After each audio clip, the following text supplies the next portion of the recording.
Greetings, Guardians. Welcome back to Olympus Alliance, where strategy meets synergy, and we turn every hero into a force of nature. Today, we shine the spotlight on a heroine who's as eerie as she is essential. That's right, it's time to dig deep into the secrets of Morrigan, the Dominion's legendary undead princess. Morrigan brings chaos and control to the battlefield through her skeletal army, resurrection denial, and faction-based healing. If you're building a team around the Way of Eternity or planning to counter one, this is the guide you've been waiting for. Let's begin with what makes Morrigan truly terrifying: her skills. Her first ability, Army of Graven, summons 6 skeletons to fight in the front row. These skeletal warriors are treated as eternity heroes and can reach up to 10 on the battlefield at once. What makes them tough? Their armor and magic defense are directly based on Morrigan's own stats, making her a true puppet master of the undead. Stack her magic attack high enough, and these minions don't just delay your enemies, they destroy them. Her second skill, Bone Armor, adds more skeletons to the field and strengthens your allied eternity heroes. It boosts both armor and magic defense and provides healing as well. That healing effect is significantly weaker for non-eternity allies, so if you're planning a mixed team, you'll feel the difference.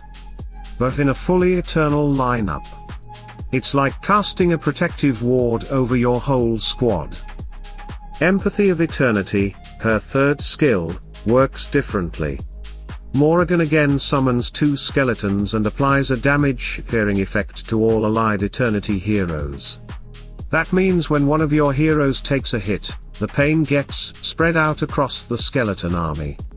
It's pure undead shielding, letting your actual team stay in the fight longer while the bones take the blow.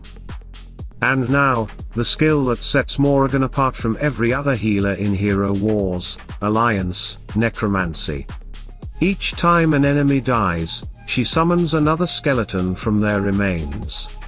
Resurrection effects from the enemy. Completely blocked.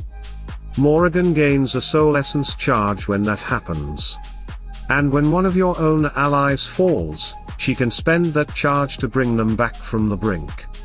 She cancels the enemy's comeback and fuels your own revival. It's the most powerful resurrection mechanic denial in the entire game. So how do we build her to maximize this ghostly potential? Start with the right items.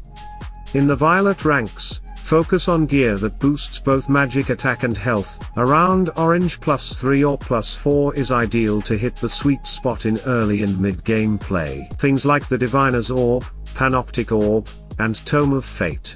As you move into orange and the higher stages, the All-Seeing Eye, Sphere of Power, and Light of Distant Stars are great choices to keep her impact strong in both offense and sustain. For skins, Morrigan currently has 6. 2 magic attack skins, 1 health, 1 armor, the default, and 1 with magic reflection. You want to start with her first magic attack skin, that's where her power begins. Then go for the second magic attack skin to boost her skeleton damage and healing. Next, you'll want to grab the health skin, followed by the default. After that, go for the magic reflection if you want to get fancy, and leave the armor skin for last. If she ever gets another skin with magic attack or health in the future, make it your top priority. Her glyphs cover magic attack, health, intelligence, armor, and magic defense. Focus first on health. The stronger she is, the stronger her skeletons are. Then build up magic attack and intelligence for healing and overall spell power. Add in magic defense and armor later to balance her defenses. Level them all to around 40 unless you're going for skill class progression. That's more than enough to dominate the mid-game. Now let's talk about artifacts.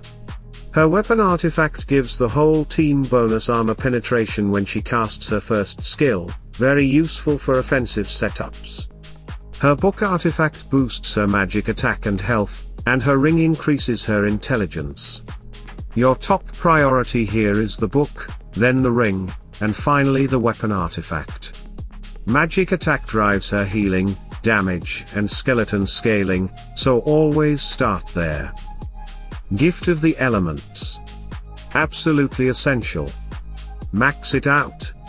Morrigan might sit on the middle line, but if she's underpowered, she drops fast, and when she drops, so do your skeletons, your healing, and your resurrection. Make her durable. Make her deadly. Now onto her talismans. She has two. The first boosts intelligence and health, and it's non-VIP, meaning you can get it without spending. The second boosts armor and magic attack, but it's a VIP exclusive and much harder to obtain. If you're lucky enough to have both, you can pick based on your needs. Facing burst magic damage. Go for health and intelligence. Need more offensive push. Armor and magic attack will give you stronger heals and harder hitting skeletons. If you don't have either, don't panic, Morrigan still performs well when leveled right. And now, let's flip the script. How do you beat her? Cornelius is one of the best counters. If Morrigan has the highest intelligence on her team, his heavy wisdom can absolutely flatten her. Celeste is another top-tier pick, her dark form can block healing, and that's a nightmare for any team relying on Morrigan's support. Jew is particularly interesting. While Morrigan floods the front line with skeletons, Jew's ramping speed and undead targeting mechanics allow him to chew through them and stay alive. His rage keeps him from dying too quickly, and every second he buys is critical. Ishmael also deserves a mention. With his vampirism and dodge, he can outlast the skeletons and tear through Morrigan's setup. Once he gets going, he doesn't just kill skeletons, he makes them irrelevant. Now here's one last insight. Morrigan works beautifully in pairs, especially with Corvus. If you're facing one, there's a good chance the other is nearby. So if you're preparing for one, prepare for both. They form a bone-crushing frontline and support loop that can overwhelm unprepared teams. We've already broken down Corvus in our last guide, so check that out if you haven't, because when they're together, the synergy is intense.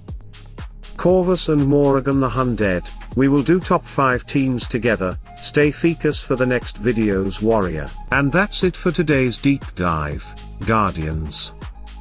What do you think about Morrigan? Is she part of your eternal strategy? Or are you still finding your perfect build? Jump into the comments and let us know. Your feedback powers this alliance, and together, we'll master every hero in Hero Wars Alliance. Stay tuned, stay sharp, and as always, salute and friendship.